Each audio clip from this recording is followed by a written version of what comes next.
Let me just start with the mayor of Los Angeles and the governor of California. Actually messed around and found out. They messed around with the lives of Americans when they made their sanctuary cities safe for illegals. And they messed around when they also allowed violent protesters to attack law enforcement agents. Now they're finding out the hard way what it looks like to actually restore law and order.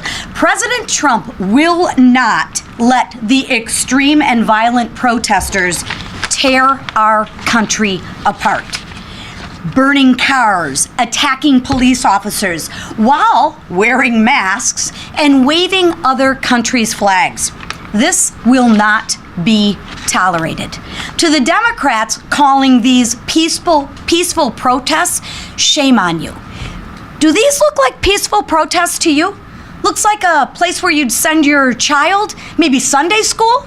Is there anyone in this room that can tell me this is what a peaceful protest looks like? Come on. We need to start correcting the truth with the other half of the truth and making the Democrats own this is a peaceful protest. Please. The Democrats are the ones responsible for this violence and lawlessness. Democrats have demonized law enforcement agents and ICE agents for years. They have enabled this unacceptable behavior. Remember, the Democrats are the ones that demanded that we defund the police. Well, ladies and gentlemen, this is what you get when you defund the police. They are the ones who want to abolish ICE. Well, guess what? ICE is the one that protects us for, in the Democrats' eyes, these peaceful protests. ICE agents protect law-abiding American citizens. Gangs are a threat to our communities. ICE agents are on the front lines detaining and deporting violent, illegal aliens, many of whom, may I remind you, are sex offenders, murderers, human traffickers, and gang members. But are we really surprised that these are who the Democrats defend? Of course not. Democrats continue to defend an alleged human smuggler, calling him just a man from Maryland. Just like the left wants you to believe that this is a typical weekend in Los Angeles. Nothing to see here, right? Kind of makes you think for a moment. Isn't it ironic, think about this, that those protesting the deportations of violent, illegal aliens are actually using violence too? Kind of interesting, isn't it? It's almost like they support it. They burn and spit on the American flag while waving flags of other countries. Well, if they hate America so much, they are free to leave. But enough is enough. The riots in Los Angeles this weekend underscore the need for the Senate to pass the One Big Beautiful Bill. ICE needs our help.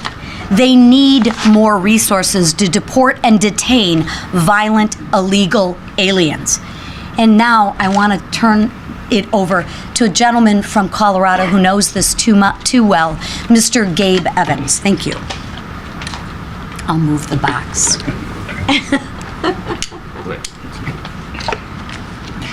Well, thank you, Chairwoman. Thank you, Speaker, for grabbing the box there. Gabe Evans, Colorado's 8th Congressional District, and I'm here today because of my resolution that passed the House yesterday with broad bipartisan support condemning the anti-Semitic firebombing terrorist attack that occurred in Boulder, Colorado, which is about 20 miles away from my house where I live. I'm here today because 15 people and a dog were burned by an individual with known jihadi-leaning affiliations who is illegally present in the United States and who was denied a firearm purchase when he tried to buy a gun in November of last year. And so, of course, the very first thing in this situation is our thoughts and our condolences, of course, go out to the victims and to the Jewish community that are suffering from this rising anti-Semitism. But more than that, we have to ask ourselves, why? Why is this happening? Thoughts and condolences aren't enough. And for me, that's personally very meaningful because of my background. I spent 12 years in the U.S. Army. I deployed overseas to a combat zone as part of the global war on terror when my oldest son was 5 months old. I didn't get back until he was 18 months old. I missed every first steps, first words, first Christmas, first birthday. Then I served another 10 years in law enforcement with the city of Arvada, which is a major suburb just to the west of Denver, immediately south of Boulder, Colorado. I've responded as both a National Guardsman and as a police officer to previous tragedies in Boulder, Colorado. And so for me to now wake up on June 1st and see this tragic event that's happened, of course, thoughts and condolences, but we have to do more. We have to ask the question, why does this continue to happen? We've already gone over the facts of the case here. An individual legally present in the United States overstayed 2 separate visas with known public statements prior to his admission into the United States, sympathizing with an organization with jihadist-leaning tendencies. At a time of heightened anti-Semitism, goes and he tries to buy a gun last November, is denied, and that doesn't pop up on anyone's radar. There's no ability to intervene or interdict or at least figure out what's going on here, put this to a little bit more scrutiny. As a cop and a soldier for 22 years, I know that we should be doing that. That was literally the point of the 9/11 Commission after the September 11th terrorist attacks, which says that to be able to identify and intervene before terrorism occurs in the United States, federal, state, and local law enforcement need to be able to share information. We need to have all of the pieces of the puzzle together, and when some of those reside with local law enforcement, state officials, and federal authorities, if they cannot share that information, then we're trying to put together a puzzle without all of the pieces, and that makes it difficult to be able to identify and intervene before these attacks happen. And unfortunately, in my Colorado, which is a sanctuary state that prohibits at times state and local law enforcement from being able to work with federal authorities, I can't help but wonder if this attack might have been prevented had the Colorado Bureau of Investigation, which is who does the background checks for firearm purchases in Colorado, had they been able to flag that for one of the multiple different entities that have been set up to share that information and prevent something like this from happening. So that is the point of the resolution that I brought last night, which, I would remind everyone, passed with broad bipartisan support.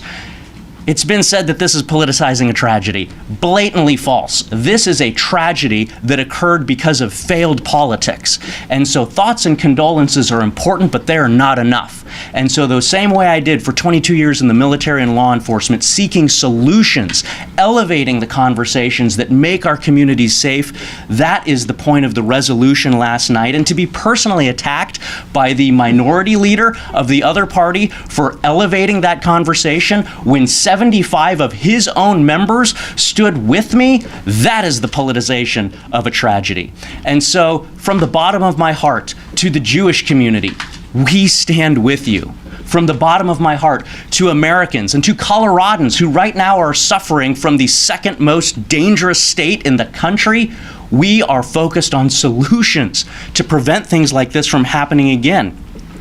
And to my Democrat colleagues, including Representative Neguse, who stood with me and voted for this resolution last night, thank you. Thank you for helping to elevate this conversation that is focused on solutions to make sure that we keep our communities safe and that we, in no uncertain terms, condemn anti-Semitic attacks, and that we thank the law enforcement officials who are working so tirelessly to keep us safe from all of the bad folks that are out there and that do have malicious intent to cause harm to Americans, to Coloradans, and unfortunately to the Jewish community. Thank you so much. Yield back.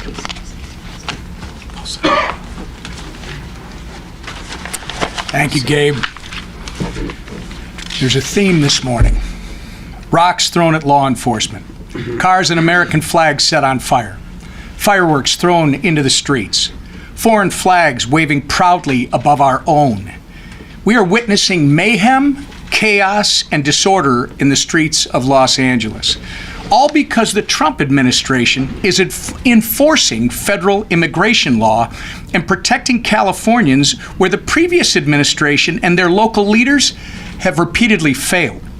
The violence against ICE officers can also clearly be attributed to the delusional, inflammatory rhetoric spawned by the left, including the words of my own incompetent and partisan governor, Timmy Walz, who recently called immigration authorities, quote, the modern-day Gestapo. With taxpayer-funded benefits for illegal aliens and inflammatory rhetoric for law enforcement, Walz has turned my home state of Minnesota into a sanctuary state. And this week, he's going to answer to Congress for his failures. As Walz testifies before the House Oversight Committee on Thursday, House Republicans are working to mitigate the disastrous consequences of mass illegal immigration and the policies and the people like Tim Walz who encourage it. The scenes in California remind us of the urgent need to support our ICE agents and law enforcement officers on the ground with the tools they need to carry out their vital mission. That is why we must get the one big beautiful bill across the finish line. Our bill includes funding for 10,000 more ICE officers and HSI criminal investigators to protect our communities and at least 1 million deportations of illegal aliens annually.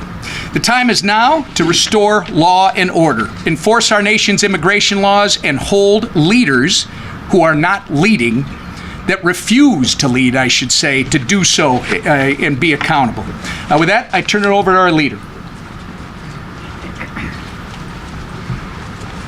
Thank you, Whip. And anybody who watched these just inflammatory scenes roll out in Los Angeles over the weekend see one more example why we need to pass the one big beautiful bill and why we need to get it to President Trump's desk as soon as possible. One of the many great provisions in this bill that we came together to pass through the House are provisions that allow our ICE agents and our Border Patrol agents to get more resources, to get more support, hiring more Border Patrol agents and more ICE agents. Frankly, it's one of the reasons that every single Democrat voted no on the bill, because they want open borders. They want the chaos and the mayhem that comes with sanctuary cities and sanctuary states that we've been standing up against. They had the opportunity to join us, and they deliberately chose to vote no because they want higher taxes, they want open borders, they want to close off our energy resources, all the things that were in that bill. And so we're going to continue moving forward. The Senate is doing their work now, and I'm confident the Senate is going to move through quickly to get that bill through the Senate, ultimately back to the House for any minor changes, and then to the President's desk so that we can hire those additional Border Patrol agents, hire those additional ICE agents to keep Americans safe. And by the way, if you're a citizen of the state of California, while your governor is failing you miserably, at least we have a president in Donald Trump who is willing to say that he will step up and try to protect those same people, law-abiding people who are sick and tired of the lawlessness. They are disgusted by a foreign flag being waved in an American city and their governor defending the people that are actually burning down the city, trying to call it a peaceful protest. Don't insult the intelligence of the American people. They see what's happening. They know why it's happening. The far left Democrat Party wants open borders. There was an election run on this. The American people said enough is enough. We want secure borders, and that's why they sent Donald Trump and a Republican House and Senate to Washington. And we're going to keep fighting for those families who are sick and tired of what they're seeing in cities like Los Angeles and other lawless cities in America. So we're going to deliver on our promise. One more really positive thing that came out just a few days ago, the White House's Office of Management and Budget did their assessment on the House's version of the One Big Beautiful Bill and confirmed what we knew, that with the economic growth you'll get, with the job creation, the increased wages for families, we will end up seeing about $1.5 trillion reduction in the national deficit over the next 10 years. $1.5 trillion reduction. because of the growth we'll get from this bill, because workers will have more money in their pockets when the government doesn't have a $4.5 trillion tax increase that every Democrat voted to impose upon them. Waiters and waitresses at all of your local restaurants will have more money in their pockets because of no taxes on tips. Your blue-collar workers who go to work and sometimes have the opportunity to work overtime and maybe wonder if they should do it because of all the taxes that they'll end up paying on that overtime to be away from their family, will no longer have to worry about paying taxes on overtime. And that's going to spur investment. It's going to spur more job creation, and it's going to spur more money in the pockets of those blue-collar workers. So that's going to be another really big, important aspect. So that OMB report coming out really underscores one more reason why this bill is so important to the people of the United States. And then, of course, this week we're taking up the rescissions package. Thursday we will vote on that. We've been answering questions from our members, but our members are ready to go lock in some of those DOGE cuts. DOGE identified waste, fraud, and abuse in so many areas of the federal government. This is a start. It's a good start. It's an important first step, and we're going to take it on Thursday. With that, our leader, who is getting us through all of these challenges, making it look easy, Speaker of the House, Mike Johnson. Thank you, Leader Scalise, and this great team. Thanks to Gabe Evans for his leadership and helping out this week and taking care of business in Colorado. It's really an interesting time in America and in American politics. Republicans are governing well, and we are delivering on our promises, and we are bringing solutions, and we're working around the clock every day to make sure that that is delivered for the people as we promised them last year on the campaign trail. Meanwhile, Democrats are engaging in the applause of destruction of cities and all sorts of chaos. The contrast is so clear, and everybody can see it. And we had all the Republicans gathered together for our weekly meeting here just in the last hour, and we showed them poll after poll after poll that confirms what we all know intuitively. The American people see who is doing the job, and they are losing their tolerance for the nonsense by the Democratic Party. And you can't make this stuff up. We talked a lot this morning about what's happening in Los Angeles because it is such a great exhibit to show what is happening. A picture's worth 10,000 words, of course. You know, while the rioters have been burning police cars and looting storefronts and physically assaulting law enforcement officers, it's important to remember how we got to this point, to this level of chaos, because this didn't happen overnight. 4 quick points to make us all remember. You know, we're in a busy news cycle, and people sometimes forget the facts, but the Biden administration welcomed maybe as many as 20 million illegal aliens across that border and into our country in a 4-year period. Sanctuary states like California rolled out the welcome mat. They embraced it. They offered aliens protection from federal law enforcement. Think of it. They're on the wrong side of the law. And they provided them with health care and housing and taxpayer-funded benefits. It's truly almost unbelievable, incredible what these Democrat leaders of these cities and states have done. President Trump delivered on an ironclad mandate from the American people.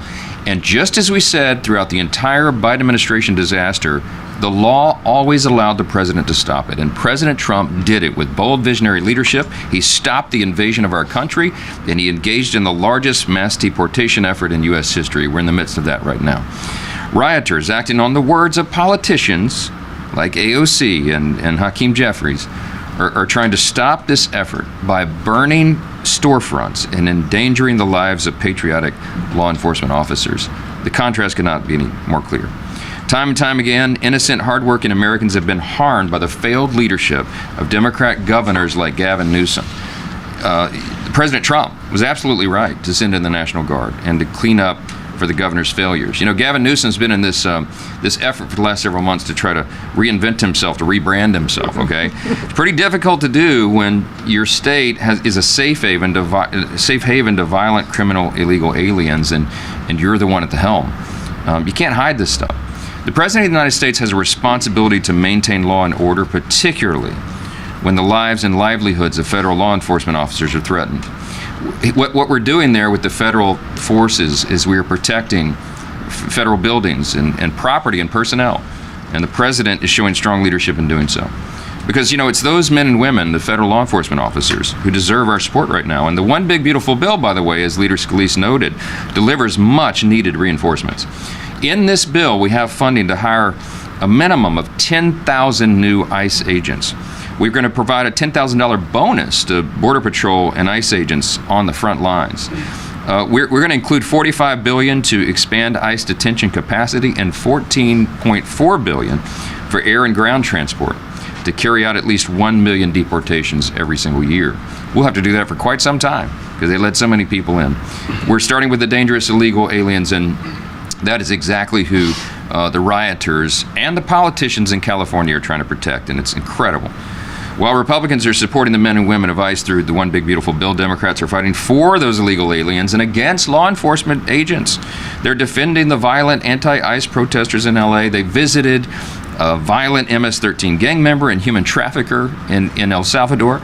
They charged an ICE facility and clashed with ICE officers. That was members of the House of Representatives doing that. They're advocating for people to dox ICE agents and making them targets for threats from radicals. And they're calling for the elimination of ICE. Don't forget what ICE stands for. People get caught up in the acronyms or lost in the acronyms. The U.S. Immigration and Customs Enforcement Agency, okay? It is to enforce federal law. It is to enforce a secure border. And the Democrats want to defund that. Just let that settle on you a bit. They're even trying to hide it, and they're not even trying to hide it, okay? They're openly advocating for illegals instead of American citizens. I don't know. We could talk about this all morning, and we have. Let me move on.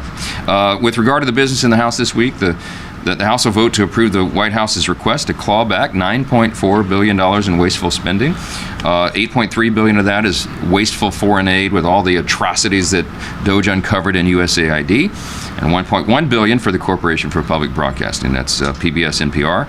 These are common sense cuts, and I think every member of this body should support it. It's a critical step in restoring fiscal sanity and beginning to turn the tides of removing fraud, waste, and abuse from our government. Have you checked the public opinion polls? That's what the American people want, and they demand and deserve, and we're going to do it. I read some of the greatest hits last week out of this, but I just want to list a few more examples, okay? Last week he gave you some of the real high-level, high-number amounts, but these are lower dollars, but they matter. Listen to this, $33,000 we're going to cut. That was being used for, quote, being LGBT in the Caribbean. No kidding. American taxpayers are funding that. $8,000 for promoting vegan food in Zambia. $67,000 for feeding insect powder to kids in Madagascar. You'll notice these aren't particularly expensive examples of wasteful spending, but compared to these other massive categories of government bloat. But I list those because it's an illustration here. Every dollar matters. We are serious about this. The Republican Party is doing everything we can to be careful stewards of the precious treasure of the people. And the Democrats want to waste it and send it to their NGO pet projects and just all this crazy stuff. We're not going to fund our transgender operas in Peru anymore. Once we found that out, we had a responsibility to go stop it, and we will. This rescission package is a critical step, and it's one of many. There'll be several of these that will come from the White House and work together with the administration to cut out all the fraud, waste, and abuse. We're fighting a multi-front war against the deficit. Don't get lost in this, okay? This is a multi-step process. I've tried to explain on all the interviews I've done over the last couple of weeks. The One Big Beautiful Bill is going to reduce spending by over $1.6 trillion, as has been noted this morning. The rescissions package will rescind $9.4 billion in wasteful spending, the first of many of those. The annual appropriations process will allow Republicans to further codify DOJ cuts and spend less money and be careful stewards of each dime. And the revenues found from the president's tariff agenda will also reduce the deficit by $2.8 trillion over 10 years. This is real money, and we're going to turn that aircraft carrier. You don't turn it on a dime, you've all heard me say. You can't make deficits and debt disappear overnight, but we're at it. And we're going to continue this step-by-step process to get our fiscal house in order and do right by the taxpayers. We're chipping away at it every day, and the rescissions vote on Thursday is an important signal. House Republicans are serious about getting our fiscal house in order, and we'll do that. All right, let me take a few questions. Front row. Speaker Johnson, the president said, possibly in jest, that if he were Tom Homan, he would arrest Gavin Newsom. Do you believe that Newsom should face consequences in a legal way? Look, that's not my lane. I'm not going to give you legal analysis on whether Gavin Newsom should be arrested, but he ought to be tarred and feathered, I'll say that. I mean, look, he's standing in the way of the administration and the carrying out of federal law, right?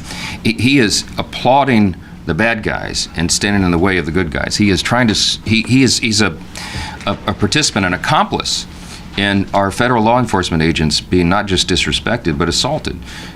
This is a serious problem, and the governor is now filing a lawsuit against the president. What a joke. Do your job, man. That's what I tell Gavin Newsom. Do your job. Stop working on your rebranding and be a governor. Stand up for the rule of law. He's not doing that. So I don't know what the ultimate measure will be there, but I know that in the interim time, the President of the United States is showing real leadership, and we're not going to allow LA to burn. We've seen this movie before, right? This thing gets out of hand real quickly, especially in a big city like that. And if local and state officials are unwilling or unable to do their job, the President of the United States will do his, and we support that fully. Yes, ma'am, in the middle. What is the administration's response to Mexican President Sheinbaum's refusal to condemn the riots in LA, and does this affect President Trump's relationship with Sheinbaum? I don't know. You have to ask the White House that. I mean, I gotta handle our affairs over here. Yes, ma'am. Thank you, Mr. Speaker. What is your reaction to Congresswoman Maxine Waters repeatedly saying that there has been no violence in the LA riots? And do you believe that Democrats are making a mistake by not talking about what's really going on here? Clearly, the Democrats are making a mistake by taking the wrong side here, and I'm just going to, in my southern gentlemanly way, say bless her heart to Maxine Waters. I don't even know how to comment on Maxine Waters anymore. It's madness. I'm going to be charitable and leave it right there. Yes, sir. Right. Thank you, Mr. Speaker. So new reporting suggests that no tax on tips and no tax on overtime could be scaled back from the One Big Beautiful Bill if they aren't viewed as pro-growth. Have you talked to some senators that are skeptical of that, like Senator Johnson? And you've said before that there isn't a plan B, but if that does come back to the House without these provisions, is it time to go back to the drawing board? Well, look, no tax on tips, no tax on overtime are big promises the president made to the people, and we all echoed that on the campaign trail. I've talked to my good friend, Senator Ron Johnson, multiple times, most recently, I think it was last night or night before last, it was on Sunday, because he was on some shows and I was on some shows and we were comparing notes. And I told him, look, we all agree with our Senate colleagues who believe we need to cut more and more government waste, fraud, and abuse, obviously.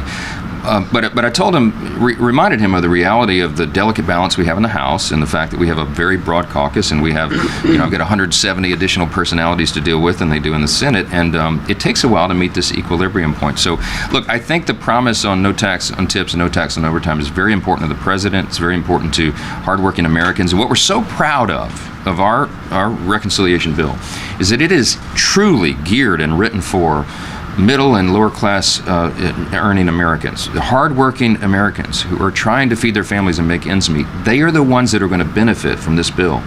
The Republican Party is the party of the working class, and we are demonstrating that with our legislation. And no tax on tips and no tax on overtime, for some people, they may not think that's a big thing, but for hardworking folks, a lot of them, millions and millions of Americans, that is a big thing to them, and I think it's an important promise for us to keep.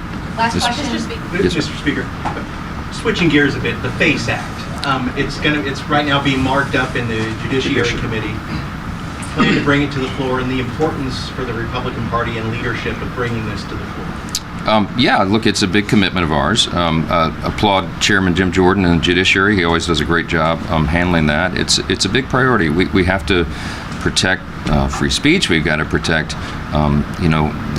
what are actual peaceful protests, and we got to stand for our core principles. I think all that's wrapped up in that legislation, and I expect it'll go well, and I expect we'll pass it through the House when it comes through committee. So, one last question. Yeah. Speaker Johnson, just running back to the LA protests. Yes. Is there a red line for congressional Republicans regarding President Trump's use of executive authority to, say, deploy federal law enforcement or these 700 Marines? Is there a situation, say, if he invoked the Insurrection Act or directed federal law enforcement to arrest Governor Newsom, that would make Congress step in as a check? Look, I'm not going to engage in hypotheticals, but I've said very clearly, I was sitting next to the president at the White House yesterday when some of these questions were asked. He is fully within his authority right now to do what he is doing, and we have to maintain order. It's the number one job. Think of it, y'all. The number one job of government is to protect the citizenry from foreign threats and domestic threats. And federal law enforcement is doing their job. Those are the heroes, and we've got to protect them. And federal employees as well, and federal buildings and property. We're not going to let violent criminals destroy the property of U.S. taxpayers. President Trump has put his hand on the table and said, not on my watch, and we applaud that. So we're standing with him. Thank you all. To be joined by Caucus Vice Chair Ted Lieu And today we're joined by Chair Susan Del Bene, who shared an update this morning about our path to the House majority in 2026. House Democrats are winning on the economy. We are winning on healthcare, and we're going to win back the fight for the American people to lead this country at this moment. And the weak and cowardly actions of Donald Trump are evidence of this. Just a few days ago, the world's richest man and Donald Trump's biggest campaign contributor betrayed the president and called on Republicans in the Senate to kill Trump's signature piece of legislation, which throws 16 million people off of their health insurance to pay for more tax breaks for billionaires. Elon Musk did this not to protect the people who rely on Medicaid and food assistance to meet their basic needs, but because the bill doesn't go far enough to enrich him and his companies. Musk even said that Trump's reckless tariffs will cause a recession. Trump knows all of this. He knows that the Republican budget is politically toxic.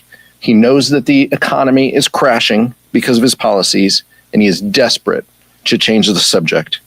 He sees the protests in Los Angeles as an excuse to unleash more chaos and distract the American people from the failing economy and his plans to cut Medicaid and food assistance.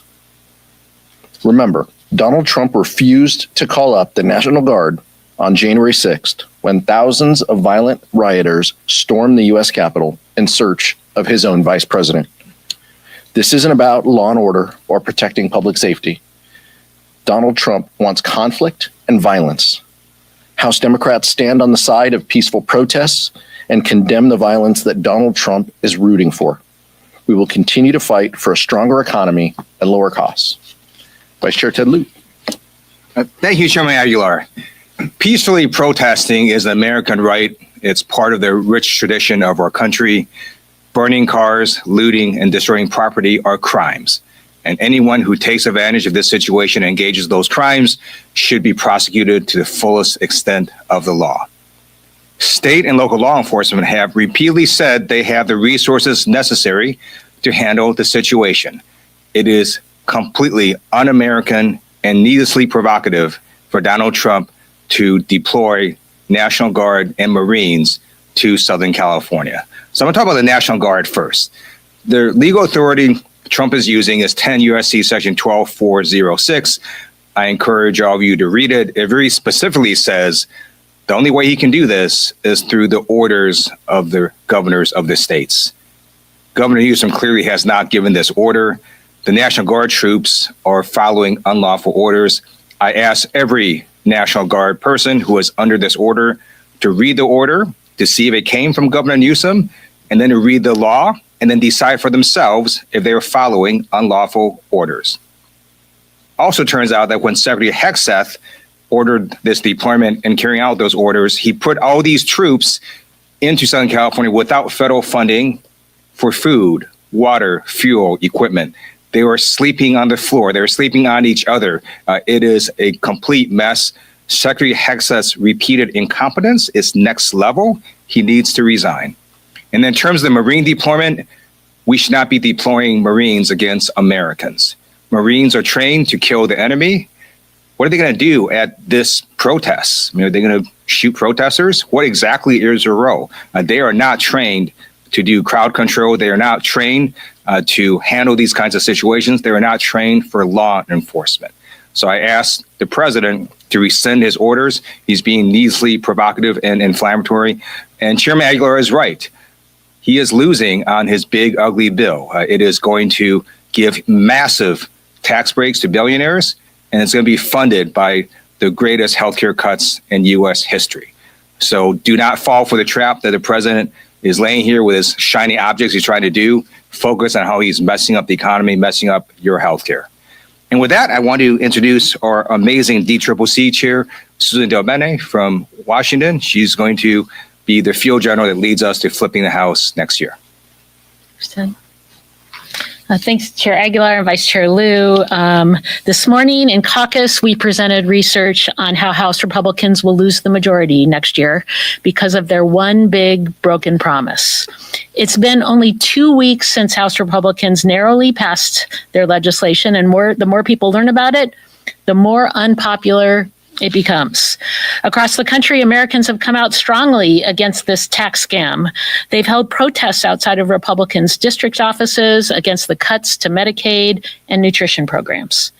And in the very few in-person town halls that Republicans have held, we've seen incredibly large crowds turn out in opposition to their legislation. But despite the overwhelming local opposition to the big ugly bill from their constituents, vulnerable House Republicans are embracing it and resorting to lies when talking about it. Well, they can lie all they want, but there's no denying the objective harm that it will cause. Independent, nonpartisan analysts have said instead of lowering costs for everyday people, House Republicans' big ugly bill raises costs on them. It will kick 16 million Americans off of their health insurance. It cuts food assistance programs like free school lunch. It takes a chainsaw to these popular programs to pay for tax breaks for the wealthiest few. This big ugly bill affirms everything voters already think about Republicans, that they don't work for the American people. They work for the billionaire class. It's clear that public support for the Republican agenda is cratering. Recent public polling shows that a majority of voters in House Republican battleground districts oppose the bill. They also revealed that most Americans agree the GOP tax scam will help the wealthy and hurt working families. These public surveys line up with the internal research we've done in partnership with our Senate colleagues, and it's what we presented to the caucus this morning. We found that just 25% of voters think the GOP tax scam will help them and their families. The same internal research showed that Republicans' massive cuts to popular programs are toxic with voters. We see there is clear argument that is incredibly persuasive to voters. Instead of lowering costs, Republicans are raising costs, cutting health care and food assistance to pay for billionaire tax giveaways. This vote is the defining contrast of the midterms. Remember, every single vulnerable House Republican voted for this disastrous piece of legislation. And since it passed by one vote, each one cast the deciding vote. Any one of them could have stood up to stop it, but instead they sided with the ultra wealthy while costs are out of control and everyday Americans are struggling. With this vote, vulnerable House Republicans have already sealed their political fate, and it's one that they will come to regret next year when House Democrats retake the majority. Thank you. I'll turn it back to you. Thank you, Susan. Questions? Nick? A little while up here, from the Chair, the Black Caucus said that the deployment of troops in LA could be an impeachable offense. Do you believe this is? I've said before from this podium that House Democrats aren't focused on impeachment today. We're focused on holding the president and House Republicans accountable for their policies that attack the basic needs like healthcare and food assistance that their policies are leading with. There will be plenty of time when Susan DelBene guides us to the majority for us to exercise oversight where we can ask some very difficult questions, the policies that this administration is doing currently. But right now, that isn't our focus. Andrew? With regards to ICE more generally, beyond just what we're seeing in California, as an Appropriations Committee member, if Democrats retake the House in 2026, do you think that the appropriations process should be used to try to make some reforms at ICE based on what we've seen in the last few months? But first, what we need to do is have an appropriations process that works. Right now, House Republicans are wrapped around the axle, bending over backwards, trying to do everything that Donald Trump wants. And so they're marking up bills that are incomplete. We're going to see that full committee markup start today, this afternoon. We just heard from Secretary Hegseth.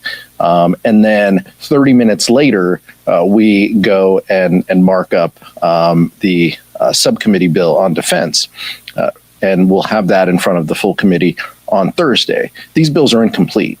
But the second point I would say is the administration and Donald Trump have to follow the appropriations bills. Tom Cole said months ago that these were advisory. So which House Republican message are we going to get?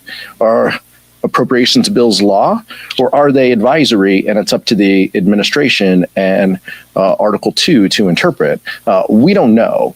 We need to know that House Republicans believe in the appropriations process, and we will use that to make policy changes that are important with respect to funding government. That's how we've always done, and we've respected. Democrats and Republicans have respected that process over the years. And when we were in control, we did make changes to appropriations bills that got to core policies that were important to us. And we'll do the same when we're in the majority next time. Right. Thank you, Chairman. The USDA is expected to roll out an initiative to essentially prevent people, SNAP programs from using SNAP benefits to purchase sugary drinks. Is that something Democrats would support or oppose? What we know is that these basic needs programs are under assault by Donald Trump and House Republicans. Their own reconciliation plan would cut hundreds of billions of dollars, over $200 billion, out of the Department of Agriculture and these food nutrition programs. We agree in healthy diets. We agree that there are choices that people can make that will both expand the money that is given to them and ensure healthier lives. What we also know is that these programs like food nutrition and WIC go to the neediest of Americans. They go to people who are just trying to buy, formula and food for their families. That is under attack with the House Republican reconciliation plan. And that's what we're focused on. There's plenty of opportunity for committees to work through what this looks like and what the definition of a sugary drink is. And that's a fair conversation for us to have. But let's not lose sight that these programs are under attack by Donald Trump and House Republicans. Go ahead. Thank you. We've seen Democrats give some contradictory views on the LA riots. We have Senator John Fetterman, who has called them anarchy and true chaos. We have Congresswoman Maxine Waters, who's denied that any violence has taken place. How would you characterize what we're seeing from these individuals in LA right now, with Waymos lit on fire and stores looted and things of that nature? Here's the reality. Local authorities have this under control. There are a couple square blocks where a police presence is needed. A police presence, not a military presence, a police presence might be needed. And that should be the focus of local law enforcement. What Donald Trump is doing is inflaming those tensions. But as the vice chair said, anyone who is lawless or loots or commits a crime should be punished. That is the House Democratic caucus position. What we do believe is in peaceful protest and in people being able to exercise their ability to observe ICE agents carrying on their activity, as well as standing on a street corner and holding a sign and speaking out and speaking their mind. That is completely appropriate activity. And what Donald Trump is doing is inflaming that by sending in the Marines and by mobilizing the National Guard under dubious legal rationale, as the vice chair mentioned. But I would argue, listen to the LA members. I'm from Southern California. I'll defer to my colleague who represents LA County. But this is something that local law enforcement clearly has under control, and the images on TV keep showing the same, burning car over and over. 99% of the city is moving on as business as usual. I'm glad you brought up the burning cars. So burning Waymo cars is despicable, and I urge that those folks be prosecuted who engage in that action. The National Guard could have done nothing about it because the unlawful orders they were given say they are to protect federal property, federal buildings, and federal personnel. That has nothing to do with Waymo cars. So even if they were right there at the scene, there was literally nothing they could have done without violating their orders. And let's say Marines at the scene. What would you want these Marines to do? Like shoot these people? It's ridiculous to have Marines there. This is a law enforcement activity that should be handled by state and local law enforcement, not the United States Marines. They are not trained to do this. Questions? So the oversight election for ranking member is about 2 weeks away. Has leadership decided who they are willing to endorse for that post? Well, our responsibility as a vice chair our responsibilities are to conduct the election. I don't think any of our colleagues on June 24th would want us to conduct the election if we were rooting for someone. So we're going to conduct the election in a way that is appropriate, and all of the candidates for this position know that. We know them all very well. Each of them has a skill set and is suited to lead in a variety of areas, and we'll let the caucus decide, and we'll respect that decision. Does leadership have a response to Chairman Comer's candidate investigation into the alleged cover-up of President Biden's mental acuity? Is this the mental acuity, or is this the auto pen, or basically everything that Chairman Comer touches turns into a clown car? I mean, that's just the reality of it. This is someone who is very unserious about exercising oversight, and that's how we're treating it. This is not a very serious effort, but he's got to go through what he has to go through to appease the friends of Donald Trump along the way. Mike, your road to the majority in 2026 is going to depend not only